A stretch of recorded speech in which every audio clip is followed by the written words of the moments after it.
पता है सुदामा को गरीबी क्यों भोगनी पड़ी, सुशीला को गरीबी क्यों भोगनी पड़ी। एक बूढ़ी अम्मा थी, वो चना बीन करके रखे हुई थी अपने घर में पोटली में बांध कर। एक दिन एक चोर वो पोटली को लेकर के भाग गया, तो चोर ने श्राप दे दिया।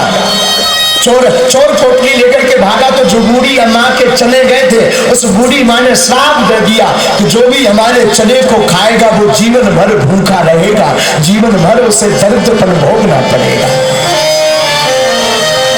अब वो चोर भागता भागता गया तो संदीपनी आश्रम के सामने उसका पैर फिसल गया और पैर फिसला, चने की पोटली बिखर गई। चोर पकड़ने के भय के कारण भाग गया। संदीपनी आश्रम में जहां श्री कृष्ण और सुदामा पढ़ते थे तो भगवान की गुरु माता ने वो चने आश्रम के बाहर से बीन लिए, एक पोटली में बांध कर रख लिए। एक दिन बरसात हुई, वो चने थे श्राप, बरसात हुई तो बरसात में सुदामा और कृष्ण लकड़ी बीनने गए। भगवान तो आगे निकल गए। सुदामा को गुरु मां ने पोटली दी, बेटा भूख लगे तो चने खा लेना। सुदामा पीछे पीछे, भगवान आगे आगे। सुदामा साधारण नहीं, ब्राह्मण और ब्रह्म वित्तवा, ब्राह्मण है और ब्रह्म को जानने वाला। सुदामा ने चने खोलकर देखे, अरे ये तो श्रापित है। गुरु मां ने कहा आधा बांट बांट करके दोनों बेटा दोनों भाई खा लेना, दोनों खा लेना। सुदामा ने सोचा गुरु मां ने तो ठीक कहा, अगर हमने आधा कृष्ण को दे दिया आधा हमने खाया तो आधी जिंदगी गोविंद को दरिद्रता में भोगना पड़ेगा, आधी जिंदगी हमें। पर हम किस काम के कि हमारे रहते हुए गोविंद को दरिद्रपन भोगना पड़े। सुदामा ने खुद खा लिए और गोविंद को राजा बना दिया,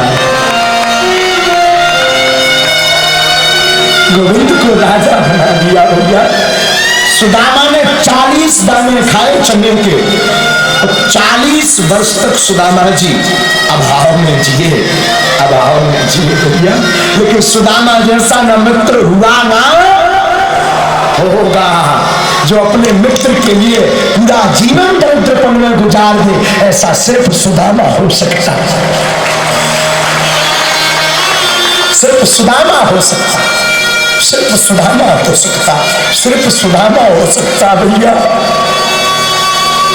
सुदामा, सुदामा का जीवन बड़ा विचित्र। सुदामा की पत्नी सुशीला है। एक दिन एक महात्मा आते, सुदामा के एक घर में चावल मिले, तंदूर। सुदामा प्रसाद बनवाता, आज बच्चे बड़े खुश हैं, आज खाने को मिलेगा, आज प्रसाद बन रहा। तो बड़ी प्रसन्न हुई। मैं निवेदन करूंगी, भूख बहुत विचित्र चीज होती माई बाप, बहुत विचित्र। हमने अपने जीवन काल में निज अनुभव है, कथा की बात नहीं कह रहे, निज अनुभव है। हमने अपने जीवन काल में गरीबी को बड़े नजदीक से देखा। भैया मैं निवेदन करूं, किसी का साथ देना या ना देना, और गरीब का जरूर साथ देना।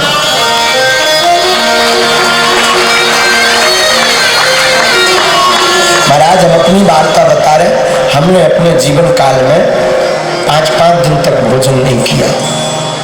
गांव के ब्राह्मण थे, मांग करके हम अमावस्या पूर्ण, हमारी माता जी कह देती थी बेटा जाओ मांग लाओ, तो हर अमावस्या पूर्णमासी भिक्षा मांगने जाती थी।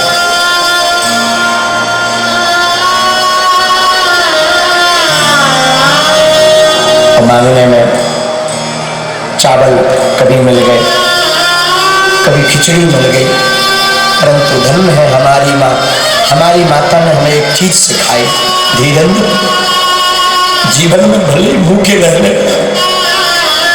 लेकिन घर से मुस्कुराते हुए निकलना।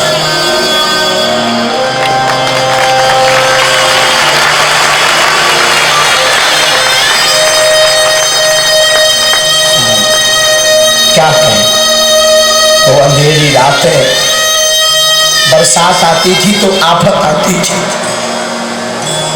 क्योंकि वो मकान से पानी नीचे गिरता था।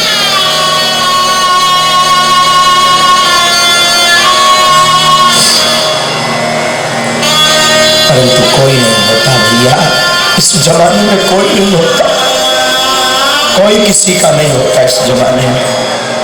कोई किसी का नहीं होता, बस इतना मान लिया। लेकिन जब से बालाजी ने हाथ पकड़ा, बस जय जय हो गई।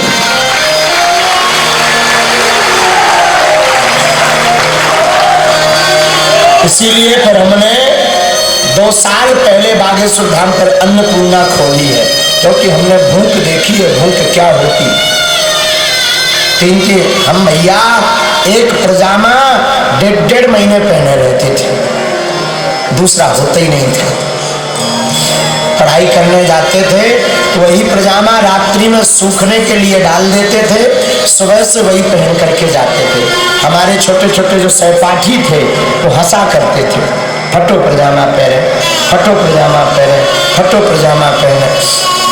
अब किसे क्या बता दें, तो मन मान करके हमें भी लगता था 26 जनवरी आ रही, 15 अगस्त आ रहा, सबकी नई नई ड्रेसें बनती थी, हमें भी लगता था हम भी पहने, पर कहाँ दास को। और हंसने वाले लोग तो क्या कहना भैया, क्या कहें, राम बचाए।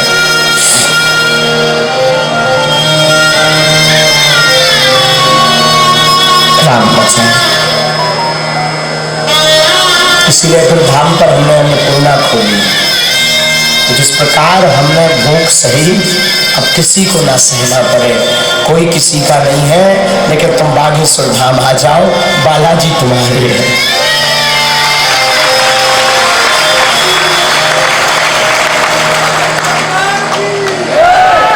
वो अंधेरी रातें, लोगों का उलाह न देना।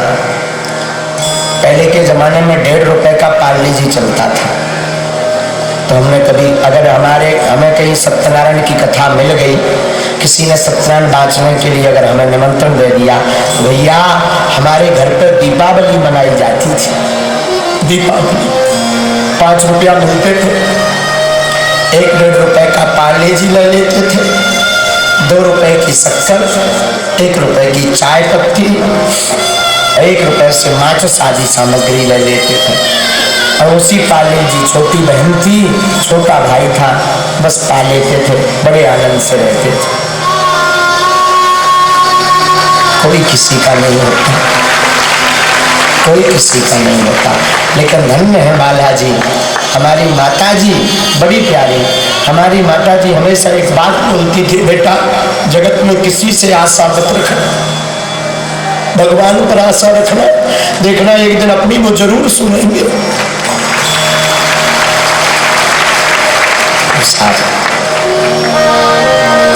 दादा गुरु की कृपा हुई, दादा गुरु ने दास को सेवा में लिया और सन्यासी बाबा की कृपा हुई। और अगर आज हम बोलने लायक बन पाए तो अपने माता पिता और गुरु जी की कृपा से। अगर आज हम भोजन करने लायक भी बन पाए माता पिता और गुरु की कृपा से। हम तो यही निवेदन करेंगे, भैया कोई किसी का नहीं होता, तुम राम जी के पकड़े रहो। जब हमारे जैसे निकम्मे आदमी की लाज बागेश्वर बालाजी ने रख दी, तब भी तुम्हारी जरूर रखे, हमें सब विश्वास है।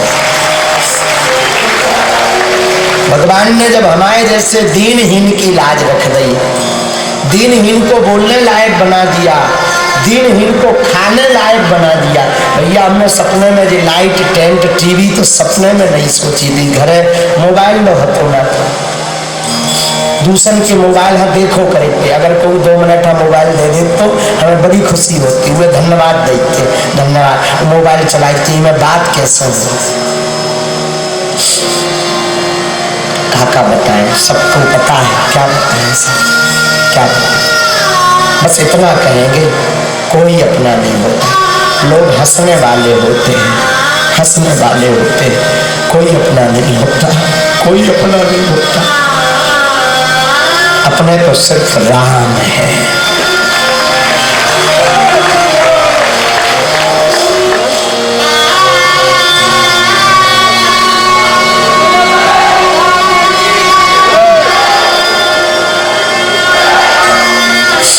और सच तो ये है भैया, महाराज जी विद्वान विराजमान है कुंडेश्वर वाले महाराज जी।